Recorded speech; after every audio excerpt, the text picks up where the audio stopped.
Welcome to On the Moneyline, a podcast by MMAPlay365. I'm Newsome, and I'm here to give you a special episode of the podcast. We've got no UFC this weekend. That means no breakdowns, no predictions or analysis to give. And a couple of months ago, I think it was, we did start to do these special episodes where we give a little bit more insight into professional gamblers, professional handicapping, and just educational pieces as a little bit of a break between the usual predictions and breakdowns of a UFC event. So we've done underdog hunting, where we spoke about how I bet underdogs and how the way I bet underdogs has changed within this year in 2022 as well. We've also done a special episode of max betting also. And this week we are going to do a special episode on MMA betting, where I'm going to give my 5 tips and tricks that I use when it comes to ultimately playing bets and the way I see handicapping and some of the processes that I go through. So once again, we have had some feedback, good feedback on these special episodes, as they are a little bit different and they are a little bit more insightful than your usual. And this week, we're going to do a special episode on MMA betting, 5 tips and tricks, where I'm going to give some of my insight into how I come to playing bets, putting money down on fighters, on events, and just some of the things and processes that I use each week when it comes to analysing fights and putting everything together. So we're going to jump straight into that. My first tip and trick is shop around at different bookies. So this is something that I've been doing for years. I have ultimately been suspended or limited at some books in the UK, but at one point I had accounts at like 10 different bookies, and you know, when it came to me wanting to place a bet to actually play a fighter and put some money on, all I did is I just compared the odds between different bookies. And it's no different to if you were online shopping for a new shirt or a new dress or a new pair of trainers or anything like that. You know, you wouldn't go to one website and see the shirt that you wanted and then just instantly buy it. You would shop around, you would go to different companies, you'd go to different websites and seeing which is going to be, you know, the cheapest of the shirt that you want. You know, you would search that exact shirt across different places. And it's no different when it comes to betting. You know, different bookies have different prices. So what's the point in getting a fighter at, I don't know, plus 100 when you can get that fighter at plus 110 or plus 115 at a different bookie and get more bang for your buck? And obviously if the bet cashes, you're going to get more money in return as well. So that's definitely number one for me. It's something that I still do. The different places that I use, there is websites, there are services that make this a little bit easier for you. So one of them is bestfightodds.com. And again, that'll have a list of plenty of different bookies and the odds they're currently giving each fighter on the upcoming event and what odds that fighter is at, and both fighters. It'll also give you a scale of whether a fighter's trending, whether a line's widening or shortening as well. So that's definitely something that I would take into consideration. That's generally from an international perspective. From a UK perspective, we've got something similar called Odds Checker. And again, that goes through a lot of the major UK books and tells you what odds, again, the same thing, what odds a fighter is at and where the odds are going to be shifting. There's also fightodds.io, which is very similar to Best Fight Odds. I actually think fightodds.io is probably a better service, but for me, I personally like the layout and the look and the ease of use of Best Fight Odds. Again, it's personal preference. Best Fight Odds for me is just where I prefer to go. Now, one question you might be asking is, why would I use Best Fight Odds if there's a UK version and Best Fight Odds is typically international? There are a couple of UK books on Best Fight Odds, but the main reason that I use Best Fight Odds is because these international bookies betting lines tend to start changing before the UK books do. The UK are a little bit in delay. So what I like to do is I like to see where the lines are moving. So when I am trying to line watch and get the best line available to me, and also to try and hit the CLV as well. CLV is another one of the tips and tricks points that I'll get onto shortly. But it just allows me to line watch and see where a fighter is going to, if a fighter that I like, a fighter that I'm wanting to bet, it just gives me a good idea of where that line's trending across the greater scale. Because if 5 of those books on Best Fight Odds have started to shift my fighter into worse odds, then that normally means that the trend's going that way and the rest of the bookies will follow that, and then it'll filter into the UK as well. So that's the reason why I use Best Fight Odds, just for a line movement perspective and seeing where the line's trending. So that's number one. Definitely shop bookies, definitely have multiple accounts open. Like I said, I've got less accounts than what I did before because some of the UK books are a little bit shady, a little bit sketchy, and when you start winning off, and they'll just either limit you to pennies or just suspend your account for the sports betting markets, which, like I said, it's shit, but that's just the way it is, because if I was losing thousands, they would never want to shut my account down. They would never want to limit me. They would want to encourage me to keep betting because they're making money. They don't like it when you take money from them. That's a different conversation, though, maybe another special episode of the podcast. But number one, shop bookies, have accounts in multiple places. And when you're wanting to bet a fighter, make sure you're getting the best odds available to you. I'm moving into tip and trick number 2, tape in advance. So this is a little bit of a grey area. So some people do tape studies, some people are completely against it. Personally, I like to tape study because I like to know or remind myself of where a fighter that I'm wanting to bet is at, what they previously have been up to in regards to form, in regards to certain things. And the thing is with MMA is every fight is different. There's different styles, there's different levels, and there's different promotions. So when it comes to a fight on an upcoming event, I will always tape study, because I'll look at, if a striker's fighting a wrestler, then I'll look at the different wrestlers that striker's fought previously, and vice versa. The wrestler, I'll look at the previous strikers that wrestler's fought, just to get a good idea of, it's how I build my analysis ultimately. Now, coming to the point itself, tape in advance, I'm always a week in advance. And what I mean by that in simpler terms is I'm always taping a week ahead. So, for example, if there's a fight card this weekend, which there isn't, I would be taping the next week. And the reason why I do that, and the reason why it's on here as a point, is because taping in advance then gives you an advantage when it comes to watching the betting lines, which we've just spoken about with beating the bookies and shopping the bookies. And it also helps CLV, which again is another point that I'm going to talk about. I think it's next. And it's something that just allows you to be in control of the line movement, watching the line movement, hitting the trend at the right time, and ultimately trying to get the best odds available to you, which is a key part of gambling. So if you're taping a current week as the betting lines are flinging and changing all over, a fight that you might end up wanting to bet might be the last fight that you tape, but it also might be the fight where you could have got plus 150 and now it's minus 110, for example, if a line's flipped. So if there was an underdog and you really like that underdog and you come to look and that underdog's now minus 110, a pick 'em, you've lost a lot of value there, and it might then not be a bet for you because of the value loss. So if you'd have taped that in a week in advance, you'd have seen that plus 150, you'd have seen it coming down gradually to plus 135, to plus 125, to plus 120, and you'd have been able to hit it at the right time for you, or at a better time, and it actually come into that line flip.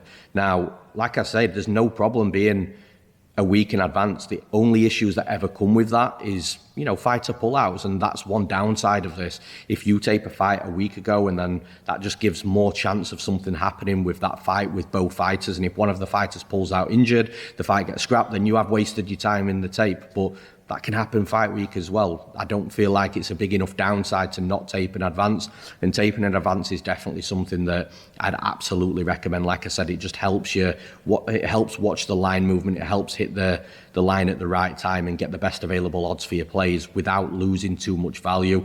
From that example that I used, you might have lost the 150 to the plus 150 to the plus 130 by just being a little bit patient. But when you see that line trending so much, it just allows you to hit at the right time. So like I say, point number 2, tape in advance, tape 1 week early, and that gives you that puts you in a really good position to get the best odds available to you and to beat that line movement, get the CLV, and ultimately make that good bet. Point number 3, CLV. So this is something that I've now spoken about in points number 1 and 2, and it's something that is really important to long-term success and professional handicapping. CLV stands for closing line value. Now, it can be quite complex. I'll try and simplify it as best as I can, and ultimately it just means betting a fighter at odds better than what the bookies close the odds at by the time the fight starts. And the reason why that's so important is because you're getting value.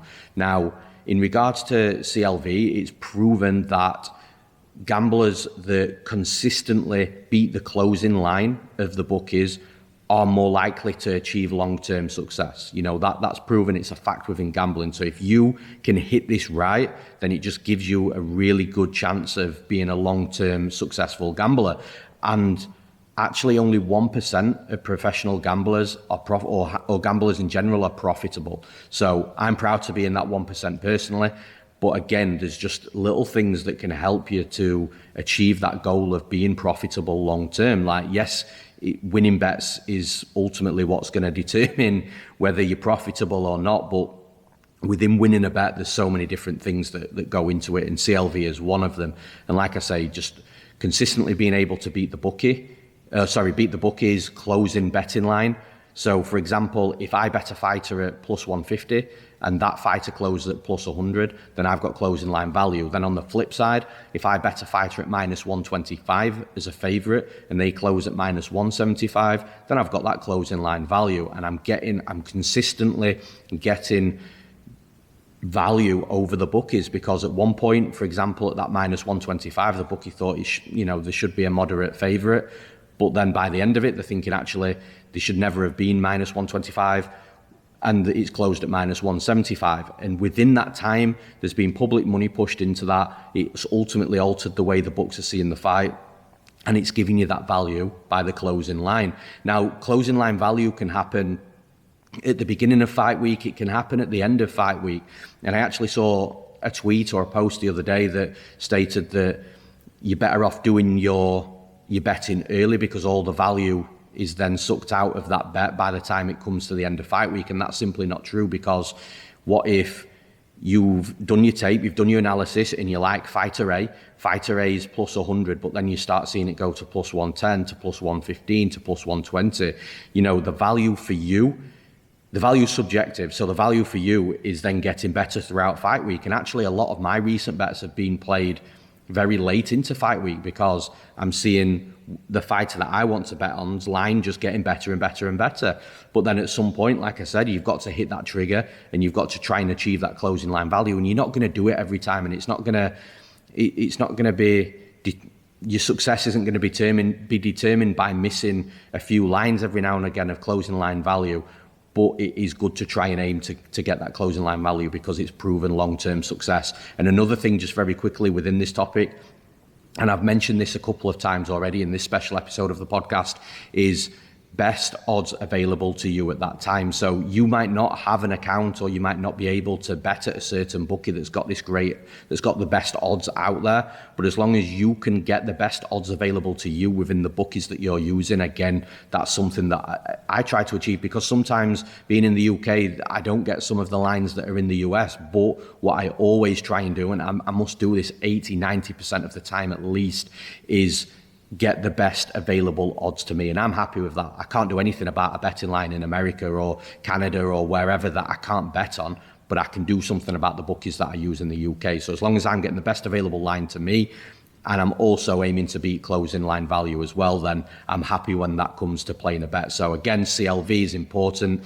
Don't try and rush to bet. Just have a think, use your analysis, try and put the hat on of the public as well, and where you see the betting line moving, what's trending, is a fighter being hyped, and use all these little things to try and help achieve closing line value. But it's definitely important. It's definitely something to think about. So that's point number 3. Point number 4 of the tips and tricks is money management. And this is really, really key. Like, it's probably one of the most important things that you need to be aware of, because if you don't have good money management skills, then ultimately you're going to be at serious risk of losing a lot of money and potentially really digging away at that bankroll, which is something you definitely don't want to do. Now, within this, I'm going to be talking about bankroll, like I've just mentioned. I'm going to be talking about units as well. At this point, if you are tuning in and you're a little bit confused about the units and the bankroll, it is something that I covered in the last special episode of Max Betting, so I'm not going to recover it. So please go over to Max Betting and watch that special episode of the podcast. And again, I'll run through some of the terminology that I'm about to be using for this point. But back to money management, like I said, it's really key. It's really important that you are using that unit system of 1 unit being 1% of your bankroll, but it goes a little bit further than that, and at some point it does become a little bit subjective. Like, I'm just going to be giving you my own opinions and the way I look at the way that I look at events and how much money I'm putting on. Everybody's different and everybody does different things. But for me, I typically wouldn't want to ever go over 10 units in one specific event. That's 10% of my bankroll. I do see people go into 15, 20, 25, 30 and even higher. And listen, that's on them. That's up to them. I've got nothing bad to say about that. Like I said, everybody's different and everybody bets in their own way. But for me, I would not want to be risking 20, 25% of my bankroll in one specific event. A quarter of your bankroll in one event is just not for me. And at the same time, a lot of people and we do have a lot of subscribers at MMAPlay365. So I also wouldn't be wanting to give advice or be advising subscribers and people that are following my bets to also be putting 20, 25% of their own bankroll on a specific event as well. Because if that event does go really bad and you lose all your bets, which is possible, like, it's a big, big loss to take. So for me, I just like to find a lot of value in my fighters. I like to play the long game where I'm not trying to ultimately win 40, 50 units in one specific event. I'd rather win 5 or 6, be good with my money management, be smart with the way I'm betting, and then grow that bankroll steadily, because this is a long-term game. And you will hear that a lot. You know, gamblers saying this is a long-term game. You know, 2, 3 losses in a row is fine. If you're betting over 6, 7, 8, 9, 10 years, it's always going to come back around. The wins are always going to come back around if you're good at this game and if you are profitable. And like I say, for me, I think it's a very big risk going over 10% of my bankroll in one specific event. So I will keep it, like I said, within 10%, and I will be smart with the way I bet and grow that bankroll gradually with as limited risk as possible. There's always going to be risk. This is gambling. You're always going to lose bets. This is gambling. But like I said, it's how you manage that bankroll, how you manage your money going forward over that long-term game, which will determine how successful you are, in my opinion. And like I say, for me, it's always going to be under 10 units, 10% per event. It's less risk for me. But like I said, I'm always trying to hit those value spots and make good bets within that as well. And you can absolutely do that. And if you look at my record over 6 years, you know, I've lost 1 year over 6 years, which, you know, is not great. But within that year that I lost last year, I made all that money back by February this year. And now I've doubled on top of that as well. So like I said, it's all about being smart, being key, not going full tilt even, not tilting. And again, that's something that's important as well. Don't chase your losses. Trust your own process. If you do have 2 or 3 losing events in a row or more, you know, that's not great, but just don't let it defeat you. Don't let it beat you. Keep disciplined at all times. Discipline's key. And like I say, money management for me is definitely one of the most important, if not the most important thing when it comes to handicapping, and from my perspective as a professional handicapper and a professional gambler as well. And to the 5th point, the final one of the tips and tricks. And this is one that I've really do live by myself, and this is one that I'll definitely push on to other people, is don't be scared to be wrong. And like I've just said briefly in point number 4, you know, this is gambling. You're not going to be right all the time. If I was right every single time, if every single one of my bets won, if my analysis was 100% correct every single time, I would not be sat in front of this camera recording the podcast. I'd be somewhere in the Bahamas or the Caribbean on my yacht, living the best life and not having a care in the world. So don't be scared to be wrong, because you are going to be wrong. You are going to be wrong multiple times in this game. You'll never stop being wrong. And you will lose bets and you will lose money. That's a fact. That's the game we play. And if you can't come to terms with that, then gambling, handicapping is probably not for you. And there's been so many different occasions where, don't listen to outside noise. Trust yourself more than anything else. I'm not saying don't talk to anybody and don't have conversations, but I'm also not saying don't be open-minded. Somebody might present you with a point on a fighter or a fight that you might not have thought about yourself, and it might just reevaluate the way you think. So I'm not saying don't be open-minded, but what I'm saying is don't listen to the masses, you know. And there's a couple of different examples I can give you with this as well. Like the first one, when Kamaru Usman became UFC welterweight champion, every single man and dog and his wife was talking about how Tyron Woodley is a bad stylistic matchup for Usman. Usman would never beat Woodley. He's just not that good. He's not as good as a wrestler. People were saying I was wrong. People was telling me I was crazy for betting Usman. Bear in mind, Usman was an underdog the last time he's been an underdog, by the way, as well. And Usman went out there and absolutely smoked him. Talking of Usman's, his brother, Muhammad Usman, in his UFC debut against Zach Pauga, the amount of people that were on Zach Pauga, again, people telling me I was wrong with Muhammad Usman. Zach Pauga is in every man, wife, and the dog's parlays. And again, it's, for me, I had the value, in my opinion, on Muhammad Usman. I didn't listen to the masses. I didn't let it sway me. I didn't hedge out or cash out or anything like that. And I continued with just trusting myself, trusting my analysis and the way that I bet.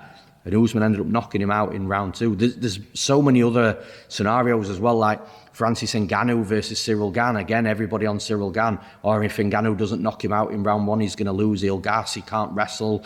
Gane's anti-wrestle. Wrestling's too good, but Gane's too much of a technical striker to get hit, etc., etc., etc. But Ngannou was, or is, a beast. He was the right side from a betting perspective, and he ended up winning in a way that nobody ended up really predicted. No, even myself, I didn't think that Ngannou was going to go out there and wrestle fuck Cyril Gane for 5 rounds. I didn't think he was going to lose the first 2 rounds and then win 3, 4, and 5 by wrestling either. But it's the fact that I trusted, that I believed other people were seeing things not the right way or not the way that they should have been. Like, I don't think Ngannou's wrestling was that bad that could have never been a possibility. I didn't think Ngannou was going to gas after round 1 because we'd seen him after there, and the fact that he's been at Extreme Couture and he's trained heavily, wrestled heavily, which does obviously improve your wrestling, improves your cardio as well. There was different things. I'm slightly digressing here, but what I'm saying is just don't be scared to be wrong. If everybody else disagrees with you, that's fine. Like, as long as you're happy with your analysis, with the way that you see a fight, the way that you see a bet and a fight playing out, and the fact that you've got value on that bet as well, if you're happy with those things, then that's fine. If that bet loses, cool. Like I've said a million times, you're going to lose bets. And that's just going to happen. You're going to be wrong consistently. It's just try and be right more times than you're going to be wrong. And at least if you're making good bets, if you're wrong, that's fine. Don't be afraid to be made out to look a fool if you've gone against the masses and lost, because that's going to happen. But the likelihood is, if you've gone against the masses, you're probably getting an underdog anyway. That, again, if you're good at this game and you're profitable, that you've got value within that betting line as well, and long term that's going to bring you success regardless. So do not afraid to be wrong. And actually, I know I called this 5 tips and tricks, but I will give you a bonus 6th as well just before we wrap things up. So the final one, don't be biased, don't have fighter bias, is tip and trick number 6. So what I mean by that is, you might have a favorite fighter, you might have a fighter that's won you a lot of money in the past. But remember, every new fight is a different fight. And regardless of what that fighter's done for you in the past with winning money, regardless of if you just love the style of that fighter and he or she is one of your favorite fighters, do not let that impact what you're seeing when you're watching tape, making your analysis and playing bets. I'll give you one good recent example. For me, one of my favourite fighters is Andre Fili. Andre Fili's made me a lot of money. I've lost a couple of bets on him as well, but overall, I've definitely won more money on Andre Fili than I've lost on him. But then 2 fights ago, he fought Joanderson Brito. And Joanderson Brito, he had a loss in his UFC debut against Bill Algeo, a fighter that Fili obviously went on to win in beat in his last fight. But Joanderson Brito came into his UFC debut and he lost against Bill Algeo as a relatively sized favourite. There was a market overreaction to Brito, and against Fili, I just thought the line was completely off. I thought Brito stylistically was going to cause a lot of problems for Fili. I thought at worst it was going to be a really close fight that could potentially be a split decision, and I thought the betting line was off. So I bet Joanderson Brito against one of my favourite fighters, a fighter that's won me a lot of money historically, because I'd looked at the fight for what it was in that fight, not what had happened previously on either side. So again, another key point is just don't let bias impact your bets. Whatever's happened in the past, that's great from a stylistic perspective and from an analytic perspective. Use that, but don't use your heart in regards to this fighter has won me so much money, or I like this fighter because he does cool stuff outside the cage and inside the cage, or anything like that. Just see the fight for what it is. Use previous history from a fight perspective for your analysis, but just don't let bias impact your bet. And again, you're not going to be left disappointed when you lose a fight on you lose a bet on your favorite fighter because you bet them due to them being your favorite fighter or they've won your money previously. So that's probably just that is going to wrap things up for this special episode of the podcast, MMA betting tips and tricks. I hope you all enjoyed it. Again, leave your comments in the comment section of YouTube. I'll always try and get back and reply. Feedback's great as well. And also, if you've ever got anything that you want me to cover for future special episodes, just drop that in the comments as well. And like I said, there's going to be another UFC break at some point. I'll do another. These special episodes will continue. So if you've got any ideas or anything that you want me to cover, again, just drop that in the comments, and I'll definitely take that into consideration. And as always, I'm Newsome. Thanks for listening. We'll see you again next time.